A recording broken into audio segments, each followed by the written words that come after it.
একটি রাজ্যের জঙ্গলে দুলাল বাস করত। দুলালের কেউই ছিল না। সে ছোটবেলা থেকেই এই জঙ্গলে বড় হয়েছে। জঙ্গলের কোন গাছের পাতা দিয়ে কোন রোগ সারানো যায় এ বিষয়ে তার মহা জ্ঞান।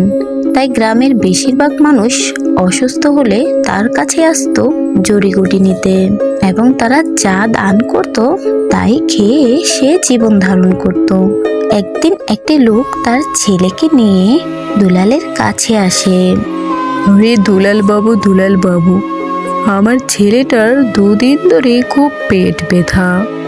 বড় বড় কয়েকজন কবিরাজও দেখালাম, কিন্তু কিছুতেই ওর পেট ব্যথা কমছে না। দয়া করে আপনি কিছু ওষুধ দিয়ে দিন না। আরে এটা কোনো কথা হলো নাকি? 2 দিন ধরে পেট ব্যথা, অথচ আপনি এখন এসেছেন?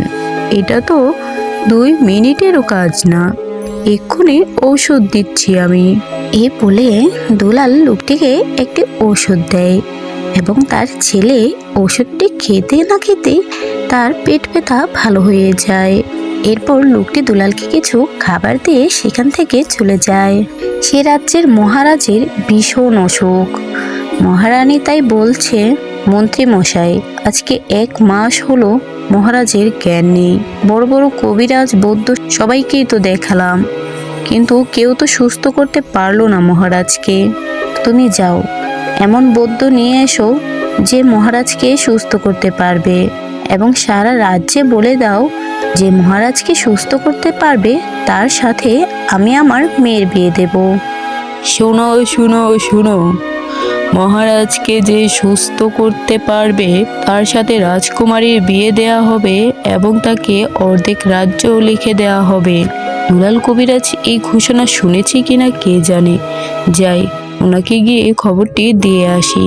দুলাল খবরটি শোনার পরই সে রাজ্যে দৌড়ে ছুটে যায় এবং মহারানীকে গিয়ে বলে, মহারানী, আপনি চিন্তা করবেন না, আমি মহারাজকে সুস্থ করে তুলব।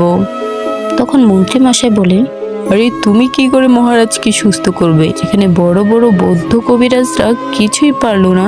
তখন মহারানী বলে, কাউকে ছোট করে কথা বলো না, হয়তো উনি মহারাজকে সুস্থ করতে পারবে। মহারানী, আপনি চিন্তা করবেন না, আমি কালকে সকালে ঔষধ নিয়ে আসবো মহারাজের জন্য। এর পরদিন দুলাল মহারাজের জন্য ঔষধ নিয়ে আসে বানিয়ে, এবং সে ঔষধ মহারাজকে খাইয়ে দেয়। আর সে ঔষধ খেতে না খেতে মহারাজের জ্ঞান ফিরে। তখন মহারানী বলে, আরে এ তো চমৎকার হলো, তোমার ঔষধে তো দেখছি জাদুর মতো কাজ করেছে। শর্ত অনুযায়ী আমি আমার মেয়ের সাথে এখন তোমার বিয়ে দেব, এবং অর্ধেক রাজ্য তোমার নামে লিখে দেব। আরে মহারাজকে সুস্থ করার জন্য এই শর্ত ছিল বুঝি? আমি তো মহারাজের অসুস্থতার কথা শুনেই দৌড়ে চলে এসেছি, এই শর্ত তো আমি জানিই না। তখন মহারাজ বলে, তোমার মতো নির্লোভী মানুষ আমি আর একটিও দেখিনি। আমি অর্ধেক নই, পুরো রাজ্যই তোমার নামে লিখে দেব। এরপরে মহা ধুমধাম করে মহারাজের মেয়ের সাথে দুলালের বিয়ে হয়ে যায়, এবং তাকে সে রাজ্যের রাজা বানিয়ে দেয়া হয়।